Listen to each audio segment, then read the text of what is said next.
कि बस निस्वार्थ गई हुई हैं, क्योंकि इतने दिनों के बाद अगर दीदी को अपने सास ससुर की याद नहीं आए तो अचानक कैसे जबलपुर जाना हो गया। तो जगत दीदी जो अपने फ्रेंड्स के बर्थडे में गई हुई हैं, और वहाँ पे कैसे रहती वहाँ पे अलग जगह, क्योंकि वहाँ पे अगर गई हैं पता चलेगा तो बुरा तो लगेगा ही। बहुत अच्छी बात है कि जगत दीदी को इतने दिनों बाद अपने सास ससुर की याद आई। और जगत दीदी ने एक बात और कही, कुछ लोगों ने कमेंट्स किया था उस पर, उन्होंने कहा कि दुख की घड़ी में इन लोगों ने मेरा साथ दिया था। मैंने देख लिया कि कौन कौन मेरे दुख की घड़ी में था। जो लोग मेरे दुख के घड़ी में थे मैं उनसे अपना रिलेशन रखूंगी, संबंध रखूंगी, और बाकी को छोड़ दूंगी। जिन्होंने मुझे उस टाइम मेरी हेल्प नहीं की, मेरे साथ नहीं थे, तो ऐसी बात नहीं होती। ये बात तो सच है कि इंसान की असली पहचान दुख के घड़ी में ही होता है। सुख में तो सभी साथ देते हैं, लेकिन दुख में कंचित कुछ लोग ही साथ देते हैं। लेकिन ये भी सही नहीं है कि जो सुख में साथ देता है वो दुख में साथ नहीं देता है, ऐसी बात भी नहीं है। और ये सारी चीज़ें हम कह रहे हैं, कहीं ना कहीं आप पे भी लागू होता है कि आपने उस फैमिली को दुख के घड़ी में आपने भी छोड़ के चला, आप भी चली आई थी अपने मायके और ससुराल में, अपने सास ससुर को छोड़ करके चली आई थी उस दुख की घड़ी में।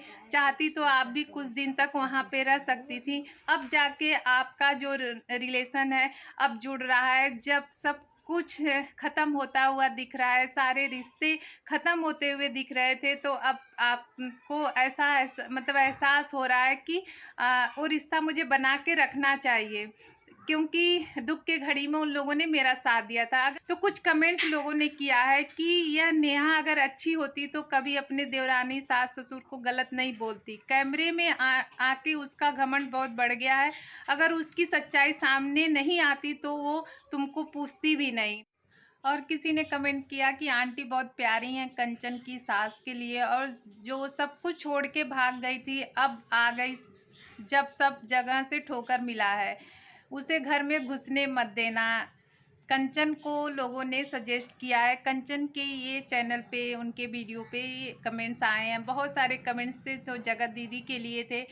और अब बात करते हैं सचिन मनीषा की, कि रोज डे पे सचिन को मनीषा को रोज देना चाहिए। सचिन पहले की तरह कुछ भी अब नहीं करते। मनीषा फिर से कंट्रोवर्सी स्टार्ट होने वाली है, फिर अब सचिन नई कंट्रोवर्सी की तैयारी कर रहे हैं डॉलर छापने के लिए। अब किट्टो रानी जो है उनसे सचिन का जोड़ा जा रहा है कि इतना ज़्यादा मत घुसिए उनकी फैमिली में, और ना ही मतलब कि जो चीज़ें पहले हो चुकी हैं सेम सेम वही फिर हो रहा है, सेम वही फिर हो रहा है। फिर वो बहन भाई के रिश्ते थे, लेकिन धीरे धीरे धीरे धीरे आज ये कंडीशन आ गई, कितनी बड़ी कंट्रोवर्सी हो गई। और फिर वही चीज़ें कहीं ऐसा ना हो तो फिलहाल कितनी सच्चाई है ये तो सचिन ही जाने और मनीषा जाने। मेन चीज़ होती है इंसान की सच्चाई, ईमानदारी, और अगर वो सारी चीज़ें नहीं रहेगी तो कोई कितना भी पीछे पीछे पीछे घूम ले, वो इंसान नहीं सुधर सकता। तो देखिए, हम अब किसी के कहने पे या देखने से हम किसी के ऊपर गलत इल्ज़ाम नहीं लगा सकते। तो मिलते हैं नेक्स्ट वीडियो में। Thank you so much video देखने के लिए। अगर